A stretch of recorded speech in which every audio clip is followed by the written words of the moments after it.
Oi, gente, como é que vocês vão? Estamos aqui mais uma vez na sua EBD Online, dessa vez para falar sobre um assunto tão atual quanto também antigo, a violência contra a mulher. Mas antes de continuar, vou pedir para você parar um pouquinho e dar um like aqui no nosso vídeo, porque você ajuda a gente a tornar o nosso conteúdo relevante e ele assim pode atingir cada vez mais pessoas. Então, vamos lá?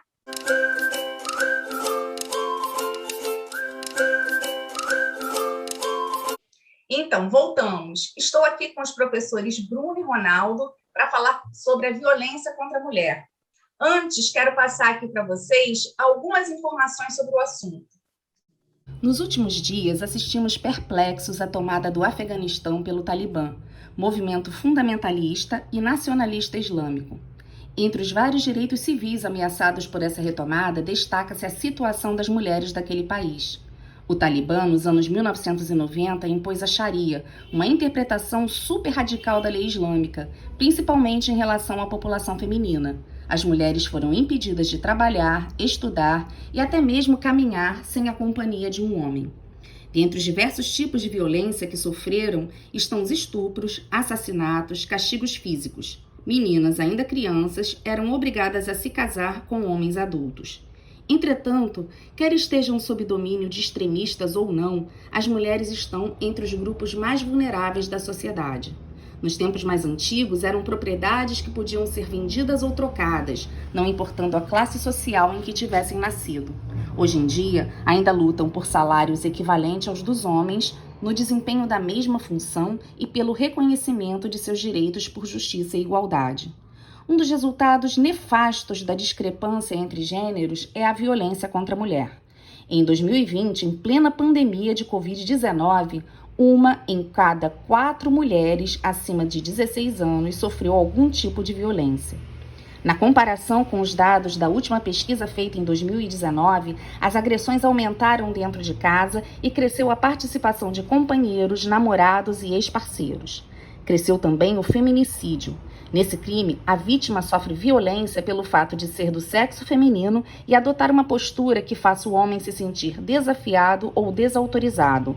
Em meio ao isolamento social, o Brasil contabilizou 1.350 casos desse crime, 1 a cada 6 horas e meia. Em geral, o agressor é uma pessoa conhecida. 81,5% dos assassinatos eram companheiros ou ex-companheiros. A estatística mais contundente para nós cristãos vem da pesquisa da teóloga Valéria Vilhena, que analisou a violência doméstica em São Paulo. Vilhena constatou que 40% das mulheres vítimas de agressões físicas e verbais de seus companheiros se declaram evangélicas. Esse número pode ser ainda maior, pois as informações não foram cruzadas com a Pesquisa Nacional sobre Violência contra a Mulher, que, como vimos, afirma que 1 em cada 4 mulheres acima de 16 anos sofreu violência física após a decretação da pandemia. Então, Bruno, nós temos visto nos dias de hoje um crescimento dos indicadores da violência. Você acha que esse é um problema de dentro ou de fora da igreja? E outra coisa, como é que você acha que a igreja pode atuar nesse tema?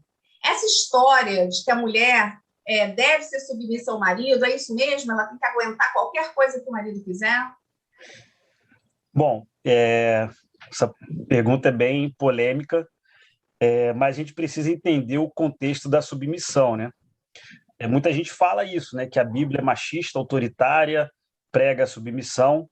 A gente tem que lembrar que esse mundo patriarcal, esse mundo dito machista, ele já existia lá atrás, e a Bíblia é um relato de fatos históricos. Então, ela relata, sim, o mundo patriarcal, o mundo dito aí machista, mas ela está trazendo a história para os fatos que são do seu tempo, né? Do tempo do texto escrito e narrado.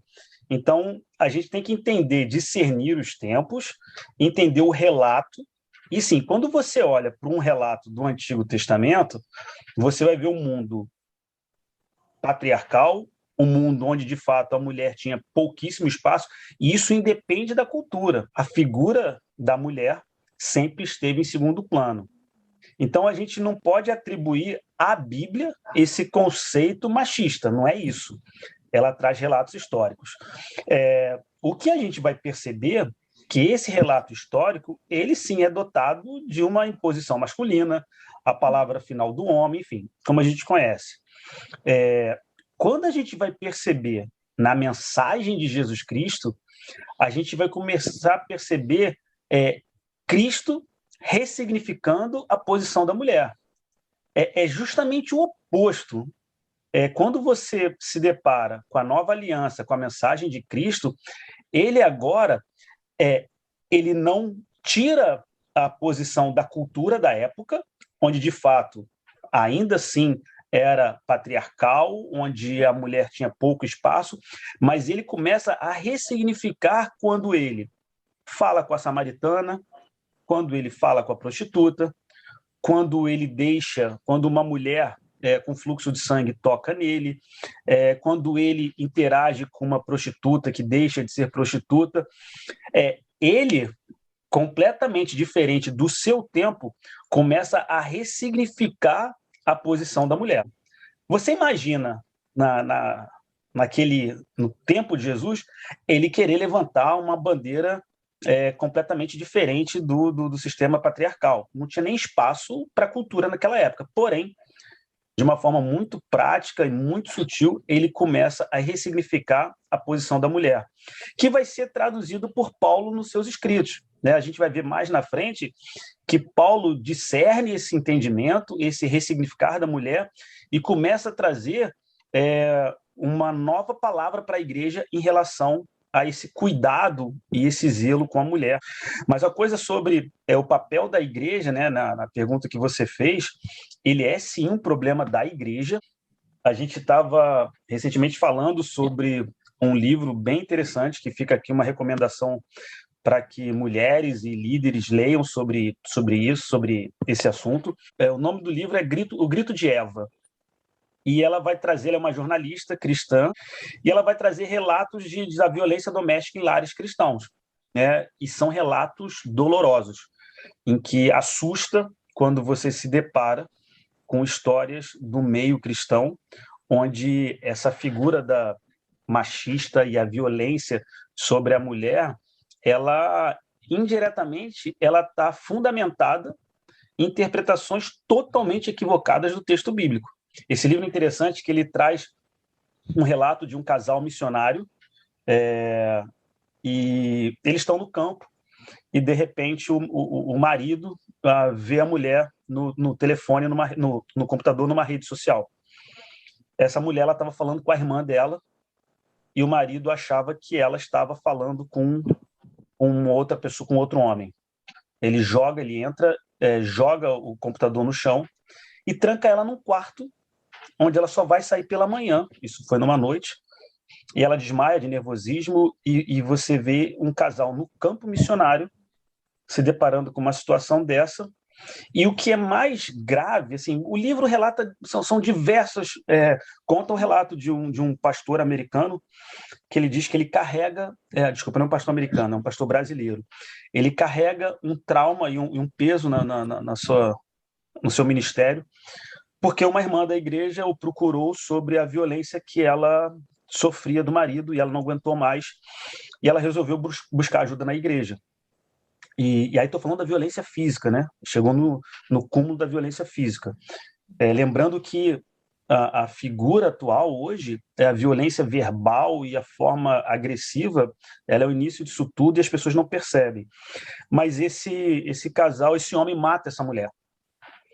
E o pastor, ele dá a mesma orientação que a maioria dos pastores, dos líderes não, falou: olha, tenha paciência, já está casado há tantos anos, ora um pouco mais, seja paciente com o seu marido, tente escutar, né, caminha mais um pouco. E esse é o discurso que a maioria dos líderes e dos pastores acabam tendo. Então, o que eu vejo nesses relatos, esse livro, ele fala, é fantástico e ao mesmo tempo doloroso, mas ele mostra uma liderança despreparada para esse universo que está escondido, que não aparece no dia a dia das igrejas, porque você tem uma liderança, querendo ou não, masculina, você não tem uma liderança preparada para isso, e você tem inconscientemente um texto bíblico que traz, numa figura machista, uma interpretação equivocada, quando traz a submissão da mulher sobre o homem. É muito interessante, viu? Eu vou falar aqui de uma experiência pessoal. Se você perguntar para mim, você quer uma mulher submissa a você? A gente pensa como líder, né? Você como líder da sua casa, você como líder de uma família. Não quero uma mulher submissa. Nós, homens que temente a Deus, não queremos uma mulher submissa. Queremos uma mulher com capacidade de diálogo, com liberdade para colocar suas posições, suas vontades, para ter diálogo sem ser discriminada, inibida nas suas posições. A liderança da igreja e a liderança da igreja local, ela precisa se preparar para esse universo. Entender que existem Evas gritando num silêncio, se é que é possível entender o grito de um silêncio, que elas não conseguem ser escutadas, e sempre a palavra que é dada para ela é: olha, mas calma, você já está há tanto tempo junto, mas elas estão sofrendo há anos por causa da insensibilidade, da grosseria, da violência, a violência que elas sofrem por falta desse amparo da igreja, né? Então, eu acho que nós precisamos, sim, de mulheres pastoras para poder entender esse universo feminino. Então, eu acho que é problema da igreja, a igreja tem que se preparar para isso. Como a igreja pode atuar nesse tema, eu não tenho dúvida que preparando líderes com profissionais. E tem uma outra realidade: a gente acha que o pastor ele é formado em todos os assuntos, é capaz de resolver qualquer problema. Não, ele não é. Ele precisa de profissionais, pessoas que vão enxergar essa situação, mulheres sensíveis que vão estar olhando dentro da igreja, aquelas que estão sendo oprimidas e não estão sendo escutadas. Então, acho que sim, o papel da igreja é atuar sobre isso. A submissão, como o próprio texto bíblico. Eu falei do que Paulo vai, se eu não me engano, eu tenho aqui Efésios 5, se eu não me engano, no 28. Acho que é só o 28 que eu tenho aqui, diz assim, olha só que interessante, quando eu falo que Cristo ressignifica o papel da mulher, e Paulo agora vai, nas suas cartas e nos seus bilhetes para as comunidades de fé, vai começar a orientar e dizer o papel dessa mulher. A frase, o versículo 28, é um negócio completamente absurdo para o tempo de Paulo. Mas esse cara, totalmente movido pelo Espírito Santo, que é a inspiração bíblica, ele traz uma palavra totalmente fora do seu tempo. A mulher, naquele tempo, era um nada.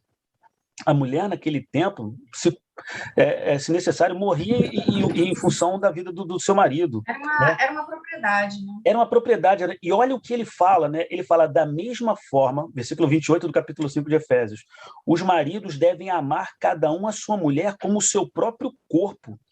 Quem ama a sua mulher ama a si mesmo.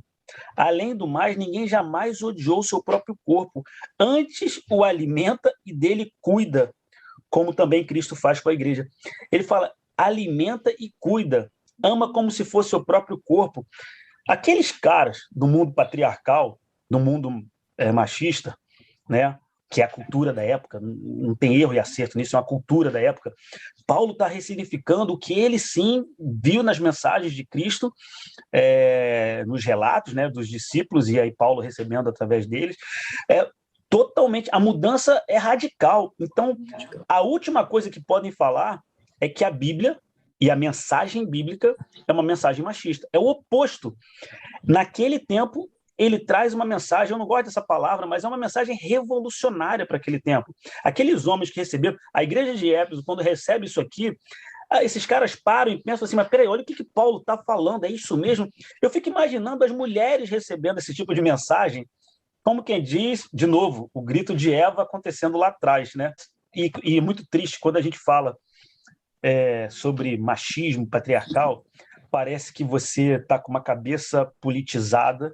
Porque esse tema é tão crítico e tão importante que ele foi uma agenda que foi roubada da sociedade comum, e se você começar a falar disso aí, você vai chamar de esquerdista, políticos, muda completamente, mas é um tema que foi roubado e foi isolado num grupo aí que a gente não pode só achar que é isso. Esse é um tema para todos, para a igreja cristã, para a igreja evangélica, para a Não é sociedade para politizar, como um todo. né, Bruno? Não é para politizar. Isso não é um assunto, esse não é um assunto politizado. Se resolve pela política. Isso é uma chaga na sociedade, né? Exato. E, pessoal, a gente depois vai colocar na descrição o nome, a editora do livro, o autor, para poder depois vocês... O livro é muito bom. O livro eu ainda não li, mas deve ser muito bom, vou ler também. Muita gente utiliza a própria Bíblia, a gente sabe desses indicadores de violência, né? Tem essas pesquisas dizendo que 40% das mulheres que sofrem violência são mulheres evangélicas. Não se fala se o marido é evangélico ou frequenta a igreja ou se diz evangélico. Fala-se que é no meio evangélico. Mas, enfim, muitos utilizam a Bíblia, Ronaldo, para dizer que isso é algo bíblico, né? Que a dominação e, consequentemente, a violência, né? O que advir daí da dominação tem uma base bíblica. E você acha que isso é verdade?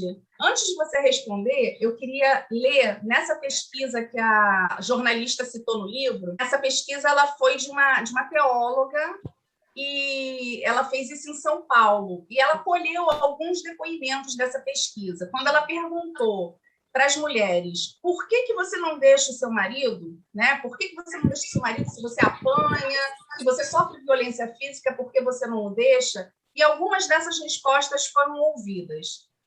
Deus abomina o divórcio, nós temos que perdoar para ganhar o marido para Cristo, não quero que meus filhos cresçam sem pai, os meus filhos vão passar fome, eu ganho muito pouco. A mulher sábia edifica a sua casa, eu tenho que orar pelo meu marido. Deus diz para a mulher aguentar, ser submissa. Ele age assim por causa do demônio.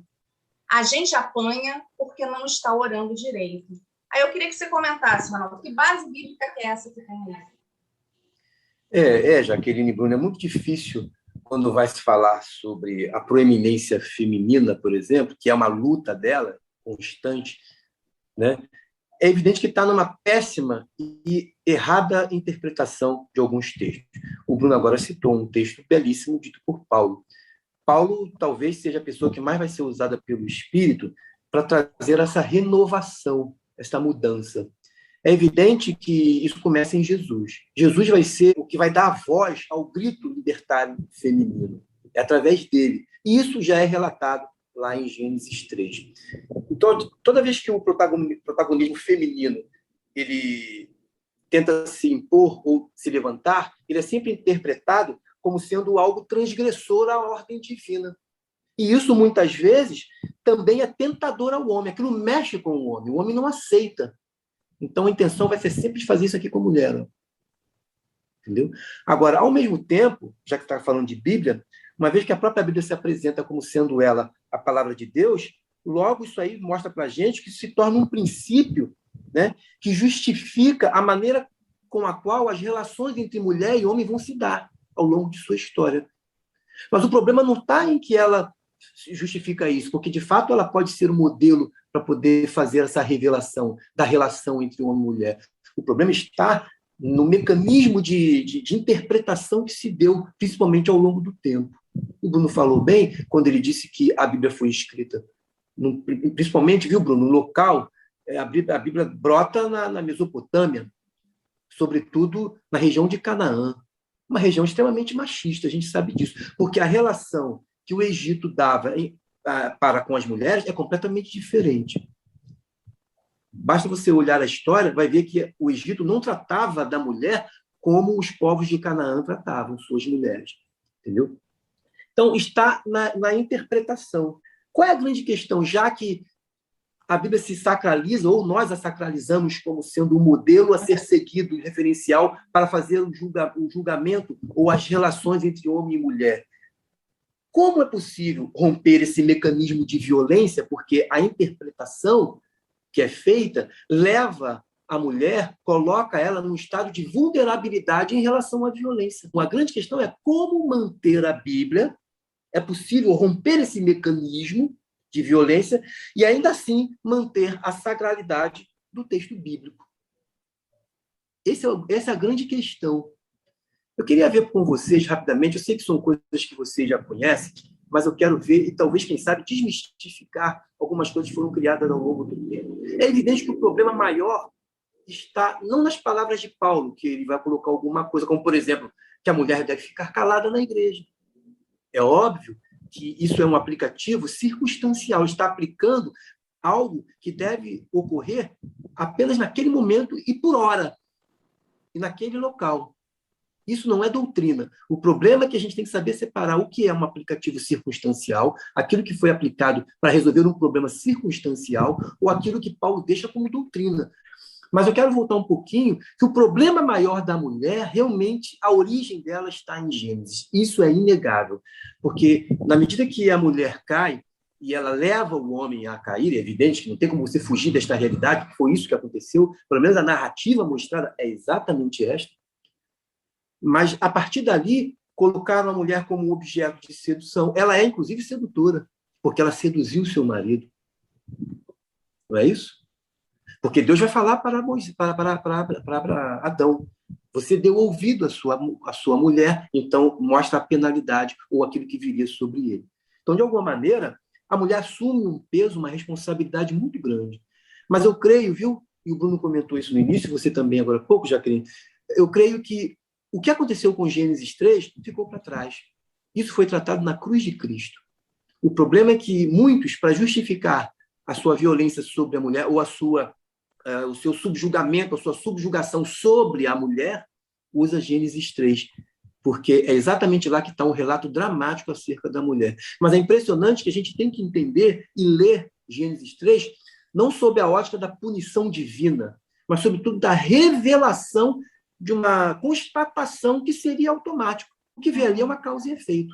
O que viria sobre eles é resultado daquilo que eles causaram, daquilo que eles mesmos fizeram. Mas a origem não foi sempre assim. Quando Deus criou o homem, Deus fez, sobretudo, o pacto com o homem. A responsabilidade recai maior sobre o homem, a gente esquece disso. O homem, Deus fez o pacto com ele e, imediatamente, ele analisa o seguinte: não é bom que o homem esteja só. Farei para ele uma auxiliadora ou uma adjutora, aquela que possa estar uma companheira lado a lado. Ora, pergunto eu, aquele que ajuda, auxilia, é inferior? Será que este texto aponta para a inferioridade feminina? De maneira alguma. Se fosse assim, o próprio Cristo não se colocaria como sendo aquele que nos ajudaria. O próprio Deus, em vários versículos do Antigo Testamento, se coloca como sendo aquele que vai ajudar e dar suporte ao homem. O próprio Cristo falou para mim, falou para nós: vinde e tomai sobre vós o meu jugo. Ele está ajudando. Ele disse que o jugo dele é suave e o fardo é leve. Então, quer dizer, ele está nos ajudando. Então, de maneira nenhuma, ajudar e auxiliar nos coloca a mulher num estado de submissão, ou um estado de inferioridade, melhor, de inferioridade. Então, vamos caminhar. Já desmistificamos a primeira palavra, em achar que o fato dela ser auxiliadora já coloca ela num estado de inferioridade ao homem. A gente vê que não é, porque a Bíblia tem vários textos onde Deus se coloca como sendo aquele que está auxiliando e ajudando a humanidade. E o próximo passo é impressionante, se você ler o capítulo 2, a partir do verso 21 em diante, é impressionante você ver ali uma harmonia daquele casal fora do comum. Olha o que diz o verso 21. Então o Senhor Deus fez cair pesado sono sobre o homem, e ele adormeceu, tomou uma de suas costelas e fechou o lugar em carne. E a costela que o Senhor Deus tomara do homem transformou-a numa mulher e lhe trouxe, disse o homem acerca desta criação: esta, afinal, é o osso dos meus ossos e carne de minha carne, chamar-se-á mulher. Impressionante, você vê aqui um homem poeta, cheio de amor para dar, um homem carinhoso. O texto revela isso, a perfeita harmonia daquele casal. Esta, afinal, é o osso dos meus ossos e carne de minha carne. Isso aí significa reconhecimento. Este era o reconhecimento que Adão tinha acerca de sua mulher. A pergunta é: qual o reconhecimento que nós temos acerca das nossas mulheres hoje? Como que eu vejo a minha mulher? Olha o total carinho e respeito que ele tem por ela. Aí, então, há aqui uma palavra de quem está escrevendo, evidentemente, ele faz o desfecho, seja Moisés, quem for. Por isso, deixa o homem, alguns dizem que seria Deus falando, mas dá para falar nitidamente que é a narrativa da pessoa que está escrevendo, do autor, né? Por isso, deixa o homem, pai e mãe, se unir à sua mulher. Não deixa a mulher, mas deixa o homem. E vai lá, a ação primária é dele, ele vai lá e retira a mulher de sua casa. Mas a iniciativa é dele. Quando ele coloca dessa forma, é inegável que o homem é o cabeça desta relação. Paulo vai falar isso lá em Efésios 5, Bruno leu agora há pouco, uma frase deste texto, que isto é inegável, que o homem ele é o cabeça da relação. Isso não significa dizer que ele é um ser superior. Paulo vai explicar melhor, assim como Cristo é o cabeça da igreja. Ser ele o cabeça exigiria dele o cuidado, a proteção, porque ela vai ser tida, Pedro também vai falar sobre isso, como sendo ela a pessoa que é considerada como o vaso mais frágil. Mas há uma pergunta: a mulher é inteligente? Pode responder, o Bruno e a Jaqueline. Você acha que a mulher é inteligente pra caramba? Não vou nem responder. Porque foi colocada sempre como um ser inferior e que não tinha tanta inteligência assim. Você sabe disso, que a história relata isso. É dito que a mulher o homem tem uma força física superior à mulher. Isso é inegável também. Mas é dito que a força interior da mulher é maior do que o homem. Isso não é comprovado cientificamente, mas é também atestado. A força física do homem é atestada, é fácil, pelos seus músculos, tônus e tudo mais. Mas a força interior da mulher não é comprovada assim, não tem nada que comprove cientificamente até agora, mas a gente sabe que a mulher tem uma força interior infinitamente superior à do homem. Uma capacidade de interpretação, de entendimento acerca da vida muito maior do que o homem. Talvez porque ela traga a vida ao mundo. Talvez porque ela traz a vida ao mundo. Ela tem uma interpretação completamente diferente da nossa. A capacidade dela. Tanto é que a gente fala que a mulher tem um sexto sentido, que nós não temos. Muitas vezes a mulher tem mesmo, ela percebe algo que está para acontecer com o seu marido, com o seu filho. E como Deus fala com essas mulheres em sonho, viu, rapaz? Em pensamentos. Como? É impressionante, eu não sei como alguns homens que se dizem cristãos extraem da Bíblia razões para poder subjugar a sua mulher, humilhá-la, pisoteá-la e, sobretudo, envergonhá-la na frente de outras pessoas. Esse é o drama maior. Mas a mulher é extremamente inteligente, viu, Jaqueline? Ela é inteligente, e ela é tão inteligente que ela não se satisfaz com a sua inteligência. Ela sabe que existe uma árvore que é capaz de dar a ela conhecimento sobre o bem e o mal. O senso de curiosidade feminina é também, Bruno, infinitamente maior que o do ser humano, do que o do homem. Ela é muito curiosa. Mas não pense vocês que o homem também não tinha interesse em ver aquela árvore. Porque é o Segredo de Adão, o livro, né, Jaque? Qual é o nome do livro?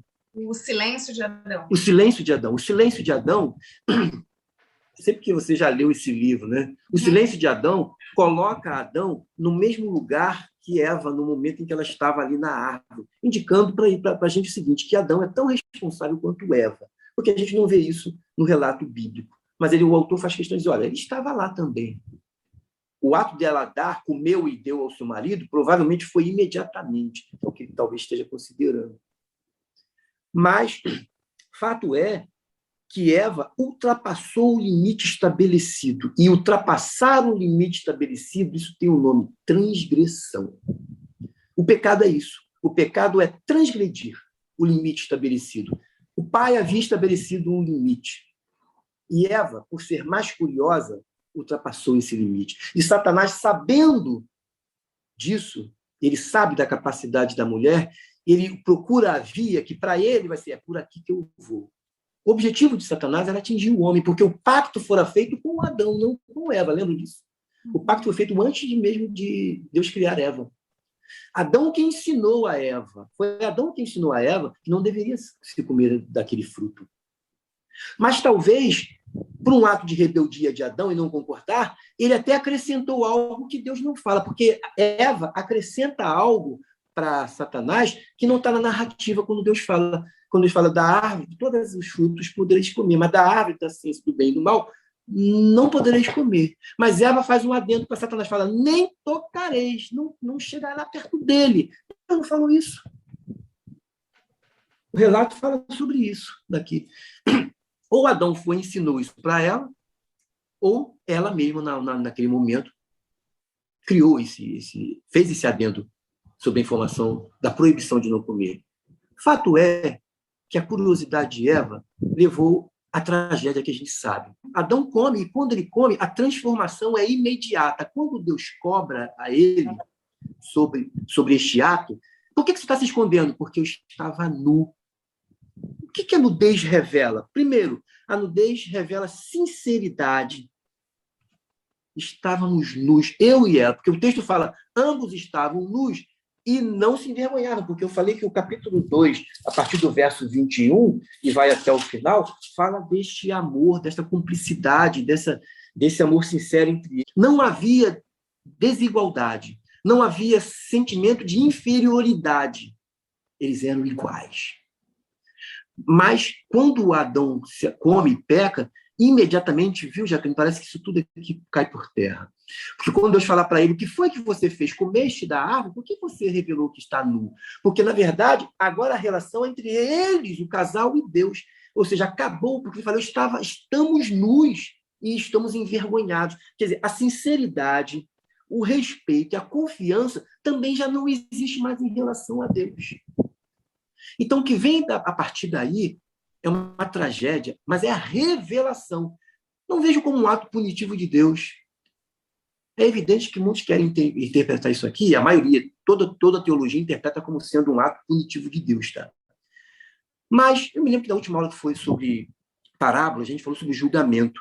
Eu me lembro que a gente falou o seguinte ali, quem se julga e se condena é o próprio homem, porque o próprio Jesus falou, por que o outro está sendo condenado? Porque estive fome e não me deste de comer, estive sede e não me deste de beber, estive nu e não me vestiste. Ora, é a omissão. Então, o que é dito pelos especialistas, estudiosos, fala o seguinte, que na verdade é o homem que se condenou.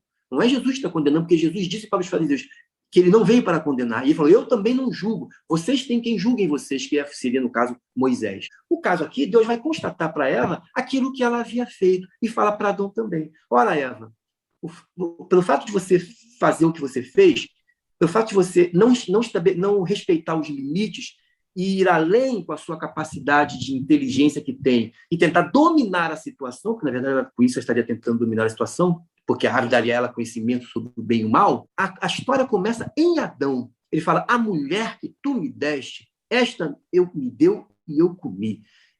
Ali começa o ódio, ali começa o olhar diferenciado do homem em relação à mulher.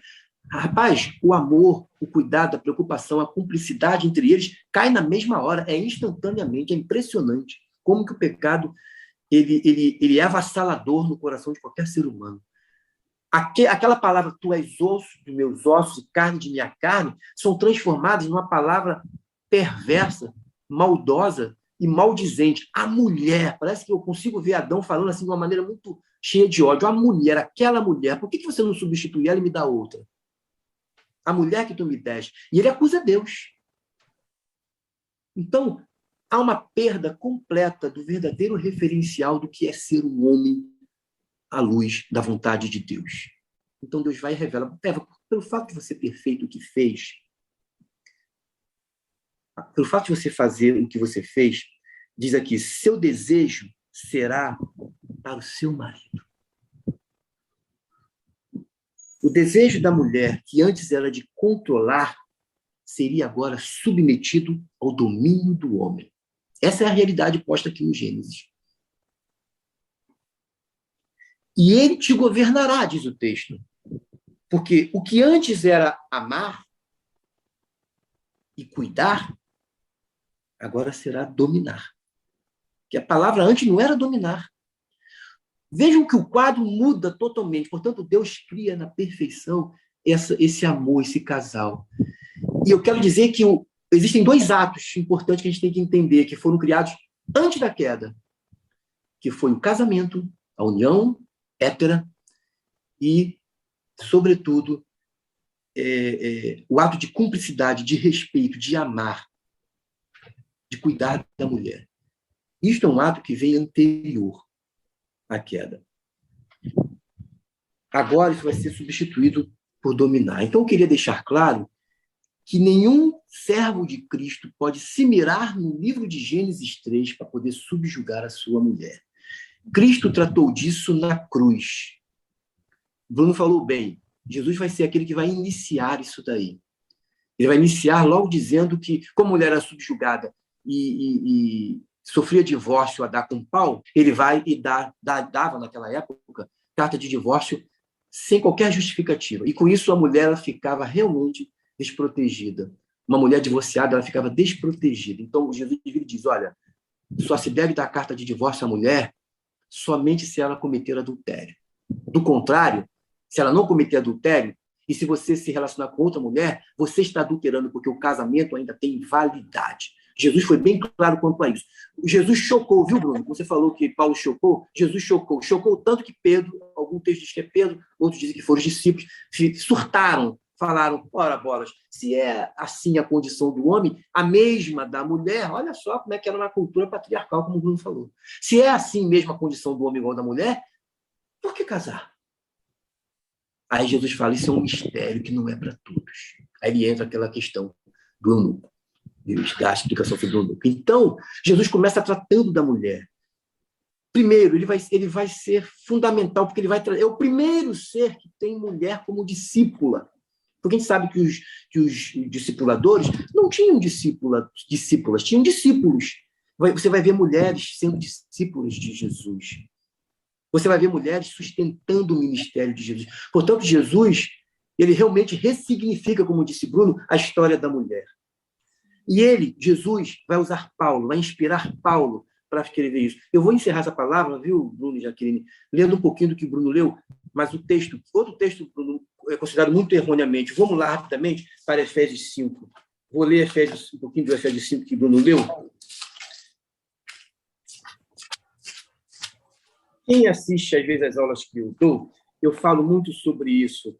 Mantenha a sua Bíblia aberta, porque, na verdade, não existe como você interpretar um texto corretamente sem analisar o contexto antes. E muitos desprezam isso. A falta de uma interpretação correta vai levar você a ser um fundamentalista. Os fundamentalistas interpretam a Bíblia literalmente. Por isso é que dá no que dá. Olha o que diz acerca do texto de Efésios 5.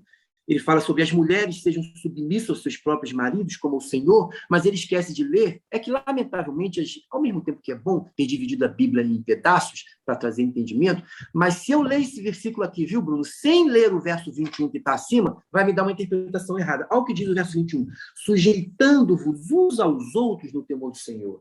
Então, ele sujeitando a mulher e o homem se sujeitam uns aos outros. Eu me sujeitar a Jaqueline, o Bruno se sujeitar a Fernanda, e ela se sujeitar a ele, e a Jaqueline se sujeitar a mim, sujeitando-vos uns aos outros. Entendendo isso, aí então o texto fala, sejam submissos aos seus próprios maridos, porque o marido é o cabeça, como foi colocado no Gênesis, porque ele sai, deixa a sua casa e vai em busca da mulher para estar com ela, para ser com ela uma só carne. Ora, se é uma só carne, logo significa dizer que ela não é inferior a ele. Portanto, o início da história do casal, que a proposta de Deus para a vida do relacionamento entre casal, foi esta proposta a partir do verso 21 lá do capítulo 2 de Gênesis. Ela se desconfigura quando o pecado entra, que Adão revela o seu ódio sobre a mulher e que Eva fica realmente naquela condição que a gente viu. Aí prossegue, eu não quero ler porque o Bruno leu, mas eu quero ver o finalzinho. Olha só o que diz o verso 33. Vamos lá para o verso 33. Não obstante, vós, cada um de per si, também ame a própria esposa. Ele vai colocando a relação do homem com a mulher. A relação do homem com a mulher é a relação de Cristo para a igreja. Assim como Cristo amou a sua igreja a ponto de se dar por ela, diz ele que o homem deve amar a sua esposa a ponto de se dar por ela. Mas olha só o que diz aqui. Não obstante vós, cada um de per si, também ame a própria esposa, como a si mesma. E a esposa respeite ao marido. Como sabe, para que é isso? Mulher respeite. Paulo está colocando aqui o seguinte, que essa é a submissão que a mulher deve ter em relação ao seu marido. Atitude de respeito. Não é a mesma relação do filho, obediência. A relação do filho, Paulo vai falar, obediência. Não é de um escravo, que é de um escravo, tem relação ao seu senhor, que ele tem um senhor. A mulher não Ronaldo, tem você o colocou senhor. bem. Eu acho que tem duas coisas importantíssimas. Se fosse para a mulher obedecer ao marido, Não a é. A frase relação seria não é essa. obedecer ao marido. Mas quem tem que É o marido. obedecer são os filhos. Ele É, coloca abaixo, capítulo verso 6. e a boa exegese do texto te obriga a fazer algumas perguntas para o texto, que o texto vai te responder. Quando o texto fala que o homem é o cabeça, por que ele diz que o homem é o cabeça? Hoje faz sentido o homem ser o cabeça? Guarda essa pergunta. Exato. Depende da circunstância. Por que naquela época o homem tinha que ser o cabeça? Era uma questão de sobrevivência. É um mundo violento, é um mundo sem lei, é o homem que sai para caçar, é o homem que é uma coisa que isso ninguém pode negar. A gente está falando de biologia aqui, de anatomia. O corpo masculino ele tem mais força do que o corpo. Isso é uma questão de, sei lá, biologia, não vou fugir desse assunto. Então, assim, o texto da época é até uma proteção para a família. Falou, olha, ele será aquele que vai proteger do inimigo. Então, era necessário ser isso. Quando você olha para as circunstâncias de hoje, eu vejo mulheres muito mais bem preparadas para determinados assuntos do lar do que propriamente o homem. Nesse momento, a submissão, ela não tem a voga ali da proteção, da guerra, do proteger, do matar, do inimigo que está vindo, da outra tribo que está vindo. Não tem mais isso. Agora, em determinados assuntos, eu tenho que me submeter ao conhecimento dela. E isso não é nada antibíblico, e eu não estou fugindo da orientação bíblica, pelo contrário. Não. A gente tem duas formas de fazer teologia nesse assunto, que é o complementarismo ou o igualitarista. O que é isso? Se nos dias de hoje você olha para o texto bíblico e entende que a mulher veio complementar alguma coisa no homem, eu acho que tem um grande equívoco nos complementaristas. Ela não veio complementar nada. Ela veio, aí é uma opinião minha, ela veio de uma forma igualitária, é o conceito igualitarista, onde ela veio se juntar ao homem para um propósito, para uma missão. Quando eu olho para o tempo escrito, para a época em que tem que ser relatado e narrado, havia necessidade de fazer uma suposta hierarquia, mas era uma questão de proteção da família. Isso perpetua por toda a idade antiga, até o momento que um cara muito louco começa a ressignificar o papel da mulher. E aí, chamado Jesus, que começa a falar assim, começa a escutar de uma outra forma, começa a enxergar, porque eu nunca, junto do meu pai, aí eu vou ser ousado aqui, a colocar palavras na minha boca como se fosse o próprio Deus falando, eu nunca, com meu pai, pensei em botá-la debaixo do homem como alguém que tem que obedecer às cegas. E hoje eu vou falar, se a mulher obedece ou se submete, é porque ela olha para o seu lado e encontra um homem em que admira, confia e fala, eu me submeto. Como em alguns momentos, eu como homem, olho para minha mulher, que eu admiro, que eu respeito, e falo, em alguns momentos eu me submeto a ela. Até porque, como você falou bem, no Éden, essa cumplicidade, essa renúncia de vontade é para que essa harmonia acontecesse. Após a queda, que rompe essa harmonia, tudo desanda, agora há uma necessidade até de proteção da criação.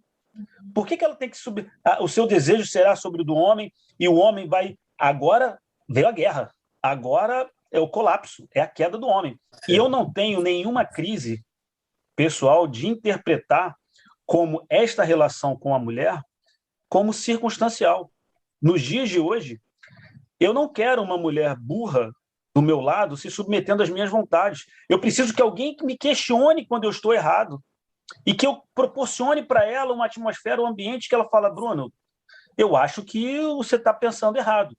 Se eu não tenho essa cumplicidade, se nós somos um, onde a gente entende o nosso papel, o nosso propósito, eu, de novo, estou voltando essa história do complementarismo, que, não, ela veio complementar a minha vida, ela é inferior a mim. E isso é um grande câncer nos lares cristãos, no meio evangélico, que precisam entender o papel da mulher e não esse julgo que é uma interpretação bíblica completamente distorcida e que fundamentam.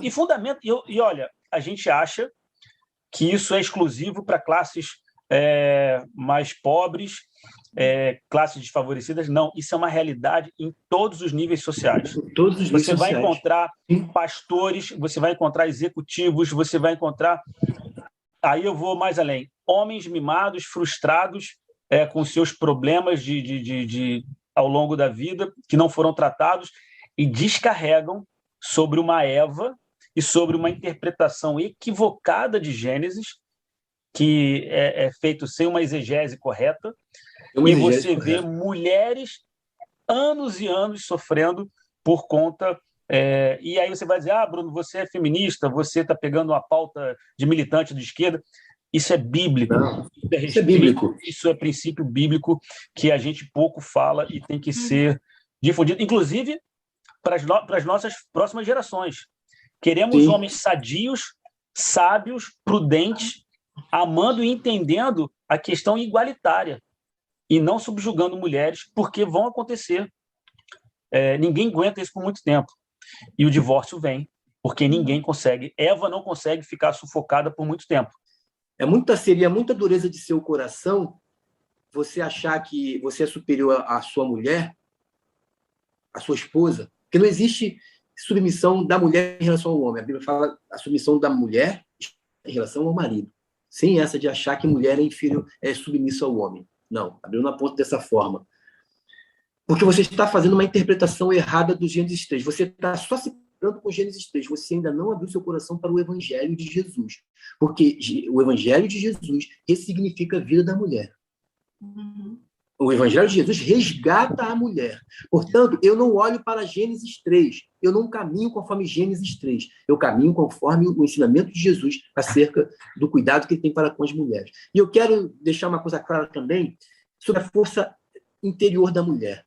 Lá o texto de Gênesis 3 revela uma coisa também muito importante, sobre a dor que a mulher sentiria. É importante você entender que tudo que está dito ali, pelo menos o relato da criação, ele é poético, ele é mítico.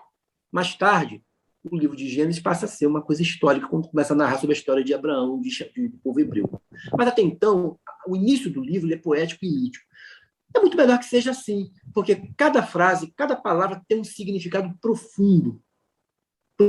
Nada aqui você pode interpretar literalmente. Como eu falei, se interpretar literalmente vai dar no fundamentalismo. E existe fundamentalismo cristão. A dor de parto da mulher significa dizer que resume toda a dor que ela sentiria como mulher daqui para frente, dali para frente. A mulher sofre muito, viu, Bruno? Eu acho que através desta dor, é na dor que ela conseguiu encontrar a força interior que ela tem em relação ao homem. Ela conseguiu, ao longo do tempo, se tornar muito forte. Mas Paulo vai colocar lá, e se eu não me engano foi você, Bruno, que deu essa aula, mesmo se fui eu, lá de Romanos, que fala que a natureza geme com dores de parto, aguardando a vinda do grande dia. Ou seja, Paulo coloca a natureza se solidarizando com a dor da mulher. Ele coloca a dor da mulher como um referencial, como modelo para expressar a dor e o sofrimento da natureza que nós, homens, estamos destruindo. A natureza também geme da mesma maneira como a mulher geme. Portanto, a natureza é capaz de se solidarizar com a mulher, mas o homem não é capaz de se solidarizar com a mulher. É impressionante isso. Esse texto, eu gosto muito, eu sei que não é a pauta, viu, Jaque? Mas você já volta para as perguntas daqui a pouco. Mas, assim, quando você vê, antes da queda, homens e mulheres nus, que não se envergonhavam, e após a queda percebem-se nus, a queda do homem pouco tem a ver com hierarquia entre homem e mulher. A pauta não é essa nesse texto. Não tem nada a ver sobre hierarquia desses relacionamentos. Primeiro que esse nu, a melhor tradução é desprovido da glória de alguma coisa, porque eles tinham a glória da criação. E após a queda, eles perdem essa glória. Então, eles olham para si, e aí de uma forma espiritual, e a gente não vai conseguir interpretar isso aqui, mas eles deixam a condição original olham para si e falam, agora estamos envergonhados. Eles perdem porque a nós condição. perdemos a glória da criação, porque nós desobedecemos. E só que os fundamentalistas pegam esse texto, levam para a interpretação de ato conjugal, de submissão da mulher na cama, e aí a gente vê as mazelas, que esses 40% da violência doméstica acontece em lares cristãos, homens que pouco se importam com o prazer das suas mulheres, homens que tratam suas mulheres como objetos e fundamentam isso na distorção bíblica. E a gente precisa gritar para a geração que está vindo, não cometam o erro das gerações passadas. O relacionamento é diferente. Precisamos gerar homens e mulheres com relacionamentos saudáveis e não doentios, como a gente vê nos relatos de documentário, que estão escondidos dentro das igrejas, que todo mundo tem vergonha de falar sobre isso, né? E fica isso debaixo do tapete. Então, isso precisa ser falado. O relato de Gênesis 3 é uma constatação do óbvio. O fato de acontecer aquilo tem como resultado, não encara totalmente como uma punição de Deus, mas, ao mesmo tempo, é sempre Deus trazendo o escape, mostrando e revelando o escape. E o escape maior ele revela lá em Gênesis 3,16, a vinda daquele louco, como disse Bruno, para resgatar tudo isso. Então, Bruno, e diante disso tudo que a gente falou aqui, qual a mensagem que a igreja, principalmente a liderança local, deve passar para a sua comunidade de fé para que essa realidade se transforme? Como mudar essa realidade dentro da igreja, principalmente, né? Porque é daí que a gente está falando. A gente acabou falando um pouco sobre isso, mas essa pergunta é muito boa. A gente passa por uma outra coisa também interessante. A igreja local, ela vem sendo bombardeada e cada vez mais, infelizmente, perdendo a sua função de comunidade, de pastoreio, né? Os pastores locais, eles estão... eu não tenho dúvida como tem sido difícil pastorear uma igreja local nesse mundo de tecnologia que a gente vive. A igreja está passando por uma adaptação, ela está sendo convidada a se tornar um grande streaming, essas plataformas de comunicação, e está se perdendo o discipulado e o pastoreio local. Eu acho que, para responder essa pergunta, a gente precisava resgatar. Sabe, eu amo alguns caras que estão aí na internet com boas mensagens. Eu vou falar algo que eu comentei na minha célula. Eu amo ver alguns caras desses que trazem palavras na internet. Um conhecimento muito bom. Mas no dia em que minha sogra foi para o hospital, quem foi visitar a minha sogra, quem orou com a minha sogra e comigo, com a minha esposa do lado lá, foi o meu pastor local. Saiu da casa dele, foi lá orar comigo. Você pode amar aí Augusto Nicodemos, Silas Malafaia, Cláudio Duarte, David Leonardo, tem um monte dos midiáticos aí. Muito legal. Eu acho que estão... eu vou dar uma constatação do Bruno, tá? Ronaldo, você pode até contrariar o que eu vou falar aqui agora. Mas eu acho que esse movimento está bombardeando a igreja local e nenhum pastor mais consegue orientar a sua ovelha sozinho dentro daquilo que ele crê e acredita, das suas convicções bíblicas. Cada um vai formando as suas doses homeopáticas aí, tomando seus remédios à torta e à direita, mas aquele cara que caminha com você, ele está perdendo a força, porque é mais fácil eu ouvir aquilo que eu gosto e a igreja local está sendo bombardeada. E a gente tem um grande desafio como igreja local de continuar pastoreando. Eu gosto muito do pastor do interfone, o pastor que tocava na sua casa e falava: Jaque, vim tomar um café com você. Aí você corre: Ronaldo, arruma a casa que ele chegou aqui, passa um café, um creme crack, um não sei o quê. E sentado na sala, ele orava, ele trocava olhares com você, percebia algumas aflições, de forma muito sutil cuidava, orava e ia embora. No domingo seguinte, ele sentia falta de você, ia no orelhão, botava uma ficha, ligava para você. As gerações não sabem nem o que é isso. Claro que você pode fazer tudo isso com a mesma tecnologia que está aqui atualmente, mas as pessoas decidiram optar por ter uma igreja numa grande plataforma, como uma Netflix, como uma Disney Plus, como uma... Eu clico no canal do YouTube da minha igreja e eu vou ver a escola dominical. Mas o pastoreio e a relação que a comunidade se cura em Cristo Jesus, né? A comunidade traz cura, traz discipulado, traz admoestação. E aí, para responder essa pergunta, essas coisas precisam voltar para que a gente possa voltar a perceber os relacionamentos e influenciar neles. O problema é que a igreja se distanciou dos relacionamentos, dos membros das famílias, montaram suas plataformas e estão aí. Você vê igrejas com... É mais fácil assistir a igreja presbiteriana de Manaus, a metodista de Santa Catarina, de Joinville, e aí... Mas o meu pastor, que quer orar pelo meu filho enfermo na minha casa, que vai orar pelo meu emprego, que eu tenho uma entrevista, esses caras a gente botou para fora, porque eu estou vivendo nas minhas plataformas digitais e a minha igreja é uma dessas plataformas, que é muito ruim, isso é uma constatação que eu faço. E aí, como a gente muda esse cenário de violência doméstica dentro das igrejas, dos lares evangélicos? A gente precisa voltar a se relacionar com essas famílias para poder intervir e perceber esse relacionamento abusivo que está acontecendo, trazer para dentro da igreja mulheres liderando e dando voz para esse grupo que está sendo sufocado. E, como eu falei no início, ter profissionais para atuarem, caminhando com eles, identificando essas mazelas. Os pastores, a liderança, nem sempre têm formação para isso, mas tem a capacidade de identificar uma necessidade e chamar profissionais para ajudar nisso. Então, acho que a igreja deve se munir de bons profissionais, voltar a buscar o relacionamento com as famílias para que isso seja tratado. E tem duas formas: a ação corretiva, que é isso que eu estou falando, e a ação preventiva, que é ensinar as novas gerações bom relacionamento com as mulheres e homens. Sabe por quê, Bruno? Esses pastores que estão na mídia, eles funcionam para mim como autoajuda. Eu não gosto disso. Entendeu?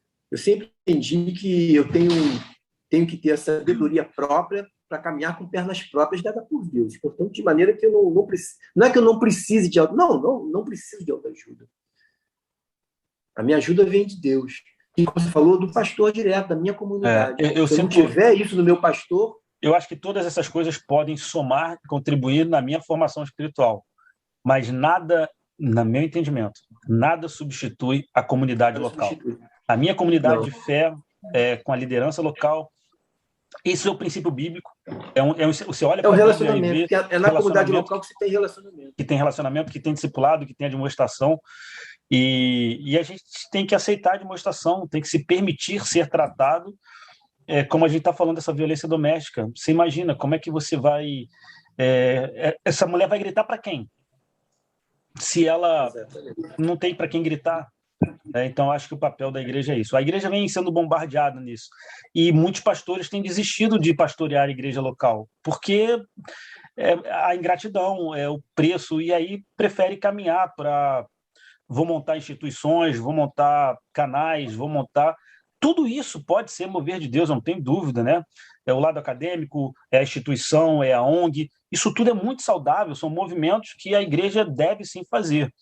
Mas o pastoreio local tem sido abandonado porque é frustrante esse bombardeio que a igreja local está sofrendo e as pessoas não querem mais esse pastoreio local. Prefere as plataformas que me atendem.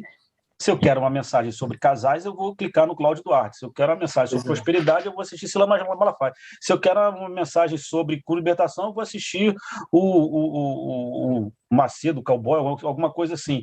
E aí você vai escolhendo a mensagem da semana, o que você quer. Quando, na verdade, o teu pastor, a tua igreja local, ela está ali para trazer a palavra que o Espírito Santo vai direcionar para aquele momento para você. Isso pode acontecer nas mídias? Claro que também pode, mas você tem que se permitir isso. E agora, cadê o contato pessoal? Quem vai orar por você? O cara tem 200 milhões de seguidores, lá 100 mil seguidores, vai ligar para você quando o teu filho estiver doente? Você vai abrir mão disso? A igreja está abrindo mão desse cuidado da comunidade. Eu não estou falando do pastor local, estou falando da comunidade local. Você vai abrir mão desse cuidado? Não pode. Então, eu acho que as coisas podem andar juntas. Eu assisto algumas coisas, tem alguns teólogos, uns caras que falam de uma teologia que eu admiro, que eu gosto de ouvir, que eu gosto de estudar, mas nada vai abrir, nada vai substituir o meu pastor local, a minha igreja local, a minha comunidade de fé que eu permito me tratar. Isso aí leva ao isolamento. As pessoas estão cada vez mais fugindo dos relacionamentos e leva ao isolamento. Isso é profético, porque Jesus falou: quando o Filho do Homem voltar a retornar à terra, achará porventura fé? Achará fé na terra? Isso aí, Bruno, mais tarde vai arrebentar exatamente isso. Uma decepção, porque quando vem a crise, você falou, eu não encontro naquele pastor que está ali virtual, ele é virtual. É como um herói que a gente assiste, super-herói que a gente tem. Mas quando vem a crise sobre mim, eu não tenho dele palavras de gabinete pastoral. Eu não tenho. Então, eu vou me adoecer. E é o que está acontecendo. Então, eu não sou pastoreado. Isso vai me levar ao quê? A falta de fé. O que a mulher, então, dentro da igreja, deve fazer quando ela está passando por um relacionamento abusivo? Assim, o que ela deve, assim, o mínimo que ela deve fazer? Tocou num ponto aí muito importante.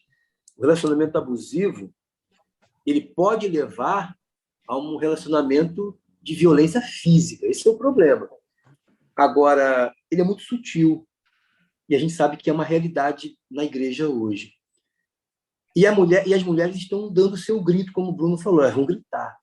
E quando grita, lamentavelmente, isso traz como resultado, muitas vezes, o divórcio.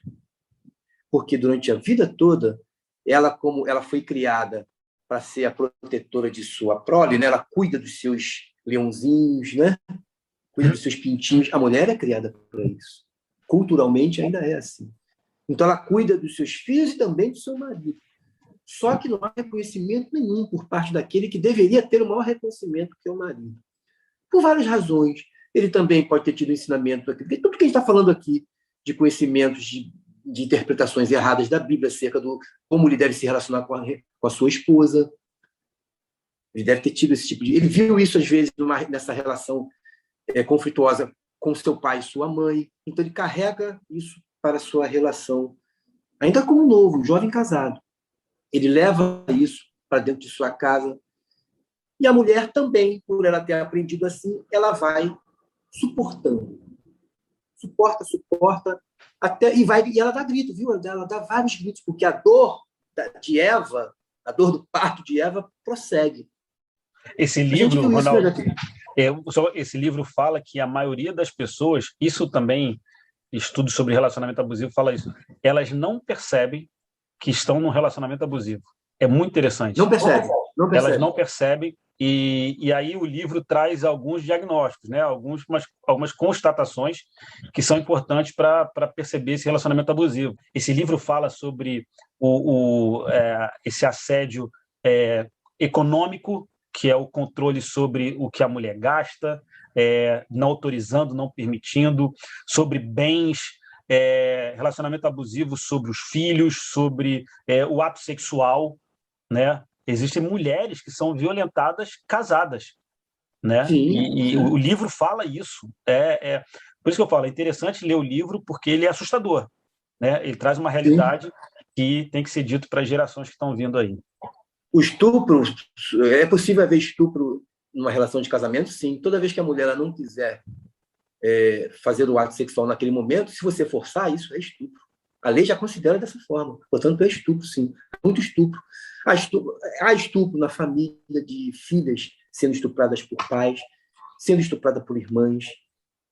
Eu já tripulei duas moças que revelaram isso de uma maneira muito dramática. É interessante que uma era muito rica, eu sabia que ela era uma pessoa de muitas posses, e a outra uma pessoa muito pobre. A pobreza, tendo ela sido estuprada, levou ela a praticar a prostituição. Mas a moça rica, ela falou que ela era estuprada por 3 irmãos. Ela tinha 3 irmãos. Ela era a última. 5 filhos, onde ela era a última dos filhos. Ela foi estuprada pelos 3 irmãos mais velhos. Gente, que coisa terrível. E eu perguntei, e a sua mãe? Você falou isso para sua mãe? Ela falou, eu falei para minha mãe. Mas a resposta que ele deu foi: você quer que eu faça o quê? Quer que eu leve seus irmãos para a delegacia para serem presos? Essa foi a resposta da mãe. Eu me lembro que no final eu falei: eu quero fazer uma oração com você. Você não vai sair daqui sem que antes eu ore por você. Aí falei do amor de Deus para ela. Ronaldo, eu vou falar uma coisa. Não nessa mesma proporção, mas dentro dos gabinetes, muita coisa parecida tem sido dita. Você quer que eu faça o quê? Você quer que eu... Se você já aguentou tudo até agora, e aí eu falo que a gente precisa capacitar uma liderança para essas circunstâncias, homens mais sensíveis, sem esse viés machista, descaracterizando essa interpretação equivocada do texto, que muita coisa, pastores, líderes, mantêm essas mulheres em silêncio e elas estão gritando, pedindo ajuda, e a gente tentando fundamentar uma aparência de um bom relacionamento. O que eu vou dizer para a igreja? Ele é um diácono, ele é um presbítero, o que eu vou falar? Exatamente. Você colocou a parte da autoridade eclesiástica. Não, tem que... o que Cristo faria aqui agora? Ele estaria preocupado com a felicidade, com o amor e com a justiça sobre essa mulher, ou com a aparência de alguma coisa? Então, como você falou, né? Isso, a igreja tem que se preparar urgente para responder essa pergunta. É isso que a sociedade está vivendo. Agora, Jaqueline, eu quero encerrar aqui mostrando, eu peguei um fato muito bacana num blog, que deu para a gente 7 sinais de uma relação abusiva. Eu achei extremamente importante anotar isso aqui. Ele começa com um ciúme excessivo. Primeiro, diz que ama demais. É o primeiro argumento dessa pessoa. Logo em seguida, ele começa a controlar. Ele começa a dizer o seguinte: qual é o argumento? Eu faço isso para o seu bem. Depois, a pessoa começa a se isolar. Ele leva ela ao isolamento. Quais são os argumentos para ela se isolar? Suas amigas não são boas amigas. E não existe amizade entre um homem e uma mulher. Ele começa a isolar isso. E também o próximo passo é a chantagem que ele faz. A chantagem é uma das principais características de um relacionamento abusivo, viu? Ele começa a dizer: eu vou me matar. Se você me deixar, eu vou me matar. Ou então, se você não ficar comigo, você não fica com ninguém. O quarto é a chantagem. A quinta é a invasão de privacidade. Ele começa a pegar a senha do seu celular. Ele pode até botar um rastreador no seu celular. Essa é a quinta. A sexta, aí começa a coisa a degringolar na vida dessa pessoa que está sendo abusada. É a destruição da autoestima. Quando isso acontece, no começo do relacionamento, essa pessoa era a melhor pessoa. Ele diz que ela, você é a melhor mulher do mundo. No início é assim. Mas depois, ele passa a fazer diversas críticas construtivas, entre aspas. Aí ele começa a criticá-la. Né? Críticas construtivas e muitas vezes ofensivas, até sua autoestima se esgotar. Chega às raias da violência física. Começa com empurrões, com os apertões, vai aumentando com o passar do tempo. Aquele tapinha que o outro dá. É impressionante. Então, isso aqui tem que ser dito para as nossas filhas, para as nossas adolescentes. Se o rapazinho aumentar o tom de voz, elevar o tom de voz muito alto em relação a você, e, sobretudo, se estiver em grupo, entre amigos, olha, numa boa, não prossiga. Não tente achar que aquilo vai mudar, porque não muda. Então, fechar aqui, dizer que juntas, as mulheres, elas são mais fortes. Elas precisam cuidar umas das outras, oferecer afeto e escutar a outra. Escute a sua colega, a sua amiga. Acolher mais e julgar menos. Faça isso, acolha mais e julgue menos ou quase nunca. Relacionamentos abusivos nunca são culpa da vítima. E devemos oferecer toda a ajuda possível para essas mulheres que estão sendo vítimas de violência, dessa violência abusiva. Bom, gente, então nós chegamos ao final de mais uma EBD Responde. Quero dizer para as mulheres para que elas sejam sábias, que elas possam procurar ajuda, que elas possam procurar, se não for a polícia, seja uma amiga, seja alguém que você confie, mas procure ajuda, não fique calada. E nós recebemos uma sugestão para a próxima EBD, que é um tema muito legal, que nós achamos muito bacana de ser falado, que é a adoção. Foi uma sugestão da Alana. E a gente pode, né, ver como é que a igreja tem se portado quando se fala em adoção. Como é que a gente tem lidado com o crescente número de crianças que são abandonadas, que não têm pais, que não têm mães. Como é que a igreja lida com isso se ela tem feito a sua parte? Então, vocês, por favor, mandem a sua pergunta para o e-mail ebdpergunta@gmail.com. Nós vamos deixar aqui anotado também. Então, um abraço, fiquem com Deus e até a próxima. Um abraço aí. Um abraço, até a próxima.